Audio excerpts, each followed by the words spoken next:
প্রথমে এই দিদিভাই পুরো ভিডিওটা শুনবে, আমি কিছু বলবো, তারপরে সেটাও শুনবে, তারপর ভালো লাগলে কমেন্ট করবে, শেয়ার করবে। দেখে নাও ভিডিও। ভারতবর্ষের প্রচলিত নোট কিসের ছবি আছে দেখেছেন? লাল কেল্লার ছবি। সেই লাল কেল্লা কে বানিয়েছেন? একজন মুসলমান। পৃথিবীর সপ্তম আশ্চর্যের মধ্যে একটি আশ্চর্য হলো তাজমহল। এই তাজমহল কে বানিয়েছেন? একজন মুসলমান। সারে জাহাঁ সে আচ্ছা গান কে লিখেছেন? একজন মুসলমান। আজকে দিল্লির গেটে গিয়ে দেখুন, ভারতবর্ষকে স্বাধীন করতে যারা রক্ত দিয়েছে, প্রাণ দিয়েছে, ইন্ডিয়া গেটে তাদের তালিকা রয়েছে। সেই সংখ্যাটা যদি গিয়ে দেখেন, 90,365, তার মধ্যে 65% হলেন মুসলমান। তাই তোমরা মুসলমানদের দেশদ্রোহী বলছো। কি সুন্দর কথাগুলো বললো। রাজনীতি করার জন্য একতরফা সাপোর্ট করে বেরিয়ে গেল।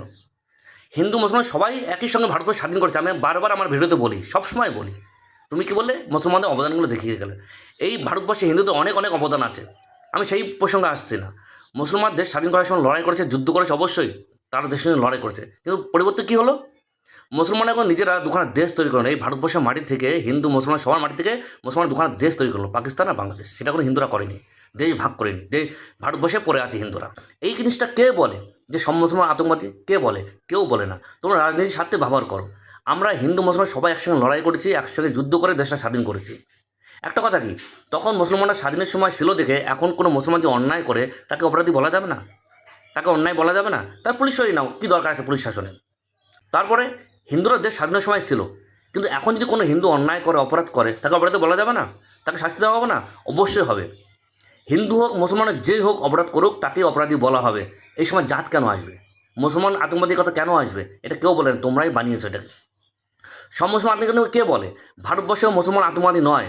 ভারতবর্ষে মুসলমান শান্তিপূর্ণ মুসলমান, আমরা শান্তিপূর্ণ থাকতে শিখেছি। তোমরা এইসব উল্টোপাল্টা বলাতেই মানুষের মনে বিভ্রান্ত সৃষ্টি করো। নাহলে কোনো সময় হিন্দু মুসলমান লড়াই হবে না।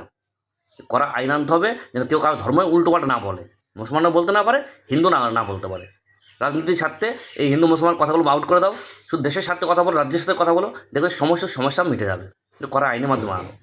যেহেতু আমরা হিন্দু মুসলমান ভারতবর্ষে আসছি, থাকতে হবে, কখনোই তাদের তাড়ানো যাবে না, হিন্দু তাড়ানো যাবে না, মুসলমান তাড়ানো যাবে না। এই দেশ সংবিধানের দেশ, সমস্ত ধর্মের দেশ, এইভাবে আমাদের মেনে চলতে হবে, সারা জীবন থাকতে হবে। এই নিয়ে আর অন্য কথা বলে কোনো লাভ নেই।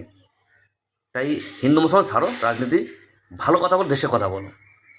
যদি ভালো লাগে ভিডিওটা শেয়ার করো আর মতামত জানাবে। ভুল বললাম না, সঠিক বললাম।